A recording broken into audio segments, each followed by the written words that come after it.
Hey everyone, so a quick little disclaimer before this video starts. I just want to say that I am in no way an expert about any of this. I was only recently diagnosed about 5 months ago, and I'm still learning every day. And I encourage anyone else that's watching this to do their own research outside of this video like I did, and reach out to their doctors and anyone else like that with important medical questions, since I definitely don't want to be responsible for any misinformation or anything like that, since there's a lot of that out there, which would confuse me a lot too when I was first diagnosed, so I'm hoping to avoid that. And the purpose of this video is just kind of for me to share my experience and what I've learned over the past 5 or 6 months, and just to kind of tell my story. And I'm hoping that this kind of helps anyone else that's going through a similar situation, since these were the kind of videos that I would look for when I was first diagnosed, and I didn't really see much of it in terms of Graves' disease and other thyroid conditions. And I know finding information everywhere can be very frustrating and overwhelming, and there's just so much going on, so hopefully this kind of personal account can help someone out there. Alright, so before I start with my personal experience and kind of how I found out that I had this condition, I thought I would share kind of my knowledge of the thyroid and the various conditions that can affect the thyroid and kind of how those work together. So I'm a nursing major in college, and that means that I've had the opportunity to take anatomy last year, where I wrote a paper on the thyroid, and it helped me learn a lot about it and how much it affects the body and how these conditions affect the thyroid. So the thyroid is part of the endocrine or hormonal system, and it's usually described as being butterfly shaped, as you can see here, and it's located in the center of the front of your neck, so like right here. So it looks like a butterfly because it has these 2 spongy lobes that kind of come outside of it, and yeah, it kind of just regulates your hormones and keeps everything in balance. And something unique about the thyroid is that it actually produces and stores its hormones ahead of time, and it'll keep them for several months and then kind of produce them and give them to the body as needed. And so once the body needs these hormones, the pituitary gland in the brain, it releases a thyroid stimulating hormone, or TSH, and then the hypothalamus, which is another region in the brain, releases thyrotropin releasing hormone, TRH, and they both signal the thyroid hormones to enter the bloodstream towards the tissue it's targeting. So wherever these hormones are needed, they'll kind of direct the hormones where they need to go. And then these thyroid hormones will either be triiodothyronine, T3, or thyroxine, which is T4. I've definitely butchered that.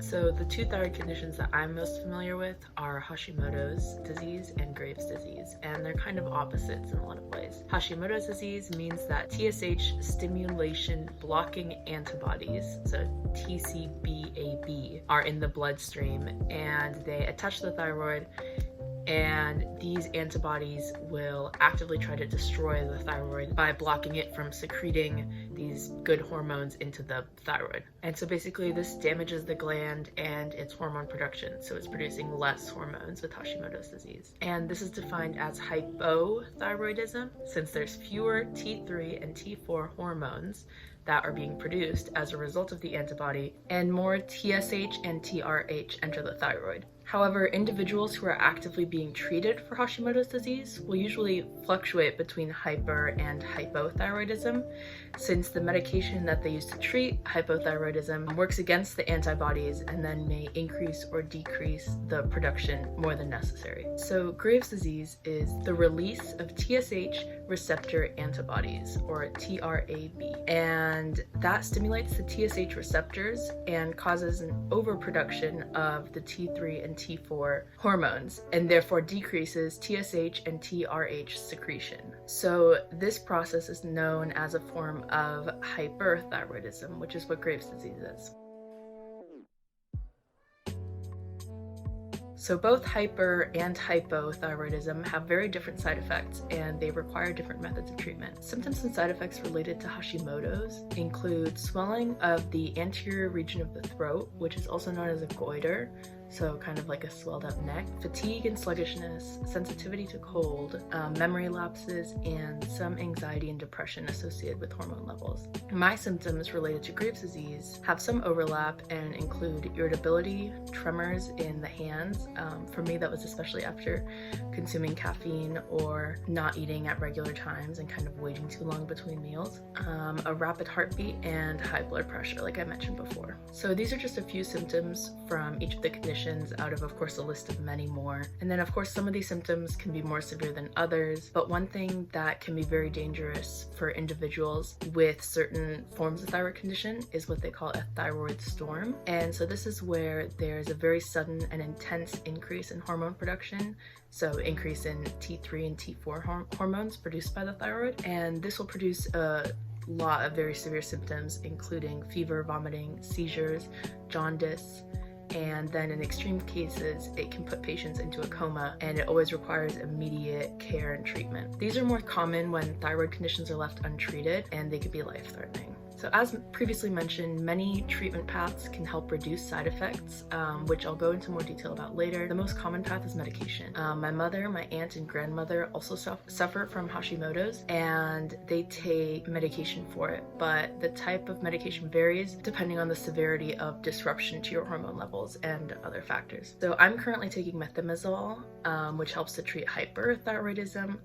and it does so by preventing the thyroid gland from producing too many thyroid hormones and blocking the TRAB antibody from signaling this overproduction. And in addition to this, I was also prescribed beta blockers, which are used to lower your blood pressure and to fix irregular heartbeats. And of course, there's many side effects to both of these medications. One of the most severe being a granulocytosis, which is when there's a significant decrease in granulocytes, also known as white blood cells, which are in your bone marrow, and they help to fight infections in the immune system. So this can be super serious, but all they have to do is just run a blood test, and then they'll put you on a different medication. So overall, they're pretty safe medications, which is a great thing to have. So specifically, a gluten-free diet has shown to be very helpful. Taking hormones to replace the ones that aren't being produced by the thyroid for patients with hypothyroidism, that can help too. So instead of taking medication to kind of fight off the antibodies, just taking medication to replenish those hormones. So my story of how I found out starts back in February of this year, 2021. And this was when I tried to donate blood for the first time, since with the pandemic and crowded hospitals, especially in LA, there was a big need for blood and platelet donations. However, I was told by the blood bank that my pulse was about 20 beats higher than the maximum required amount, making me unable to donate. And I assumed that this was because I was anxious about donations or something like that.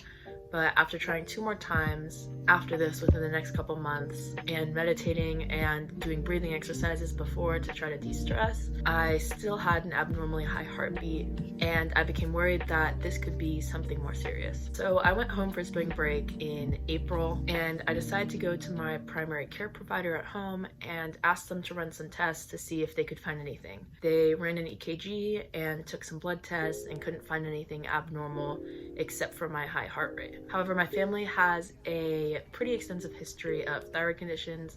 Like I mentioned earlier, my mom's whole side of the family, so her sister and her mother, and then also my sister, all have these thyroid conditions. And since it can be passed down generations, it's something we have had to look out for a lot in the past and test for as I grew up. And because of this, I knew to run thyroid hormone level tests too, even when the primary care provider told me that it is not likely that my symptoms were caused by a thyroid condition, which they ended up being wrong about. So through these hormone level blood tests, I found out the next day that I did in fact have hyperthyroidism, and I was immediately referred to an endocrinologist who recommended that I take a couple more blood tests to test for Graves' disease, which also came back positive. So there are many symptoms that I actually had before my diagnosis that I wouldn't have ever considered symptoms of anything. They were just kind of a part of my daily life, and I didn't even realize they were symptoms until I looked more into Graves' disease and what the side effects of that are. So some of these symptoms included acid reflux, of course a dangerously high resting pulse, problems with short-term memory loss, nausea, at random times throughout the day, using the restroom significantly more than I did before, and getting hungry more frequently, and hunger building up faster than it used to. I would also get very bad shakes and tremors and anxiety from coffee, which I always thought was normal, but my endocrinologist told me that this was definitely a symptom. And one thing I wanted to add that I think is worth noting is specifically about the endocrinologists that I have worked with so far.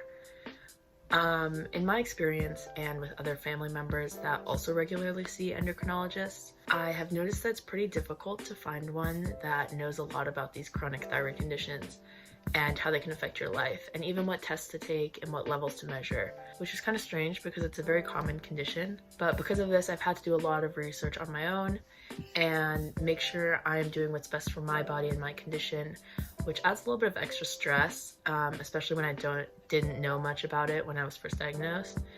And I've had to switch between a few doctors, and I've yet to find one that I'm really happy with and that I feel like listens to my concerns. And I think that's something that happens a lot to other people too, which is just really frustrating. And I'm hoping to find an endocrinologist that will really understand and listen to what I'm going through and be willing to help and kind of understand my individual circumstance. So as with any serious medication, there's always a long list of scary side effects, which made me very worried starting with my medication, especially because I didn't feel like my symptoms related to my thyroid condition were bad enough to risk the more serious side effects of the medication. But I knew it was what was best for me, so I decided to take them, and thankfully I didn't experience nearly as many side effects as I feared I would. So as I mentioned before, I'm currently taking methimazole, which is specifically for hyperthyroidism, and it helps to treat an overactive thyroid that produces too many hormones. And it works by stopping the thyroid gland from making too much of the thyroid hormones. But of course it doesn't completely reverse the effects or cure anything, since it's a chronic condition and I'll most likely be taking these medications for the rest of my life if they don't feel like they have to switch me to a different medication. And in terms of side effects, it's hard to tell which are from medications and which are from my thyroid condition, since a lot of them overlap. So any of the symptoms I previously mentioned could also be partially due to the medication, especially the nausea. And methimazole can also make me more susceptible to illnesses when being around sick people, since it can weaken your immune system and slow down your metabolism. And previously, when I was first diagnosed, I was also prescribed atenolol, which is a beta blocker that is used to decrease your pulse and stabilize your blood pressure, since that was one of the bigger side effects that I had when I first started taking medications. And I actually have a lot of older family members who are also prescribed the same medication for their heart problems. So I had the chance to talk to them about their side effects, and the biggest one I noticed between all of them was drowsiness and tiredness. And for me, this meant that for the 3 months that I was taking atenolol, I had to take a lot more naps and rest more than I usually did before. But besides that, I didn't really have many side effects for that specific medication. The interesting thing about the beta blockers was when I started weaning off of them. So I gave myself about 2 to 3 weeks to do that, since I was instructed to do it very slowly to not stress out my heart after being on this medication for a while. But I still experienced quite a bit of anxiety and restlessness throughout the day as I took less and less of this medication, and I became a lot more distracted and had a hard time focusing on things and conversations. But eventually this resolved itself, and it's definitely a lot better now.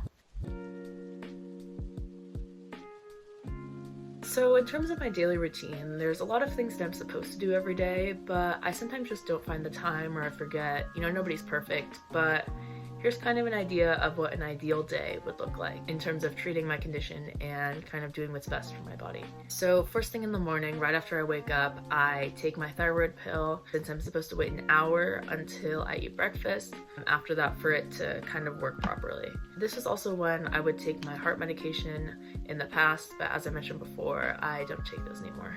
And then I'll usually take my pulse and blood pressure, and I will do that with this blood pressure cuff that I got from Amazon.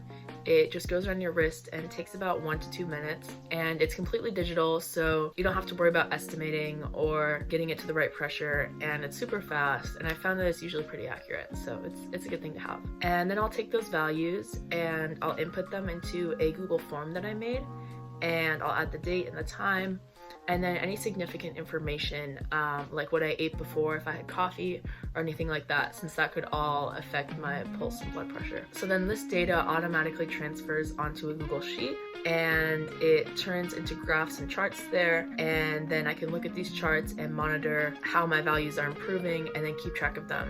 And this is especially important now that I'm not taking my heart medication anymore, since I want to make sure that those values aren't getting as high as they used to be in case I need to start that medication again. So then after this, I would try to eat a healthy breakfast. In an ideal world, I've heard from a lot of people that a gluten-free diet can really help with your thyroid levels, and in some cases almost completely reverse them. But I am not really in a position right now to be doing that, and I don't really think it's worth it for me since my symptoms really aren't that bad. But yeah, if my symptoms get worse, that's definitely something I would consider.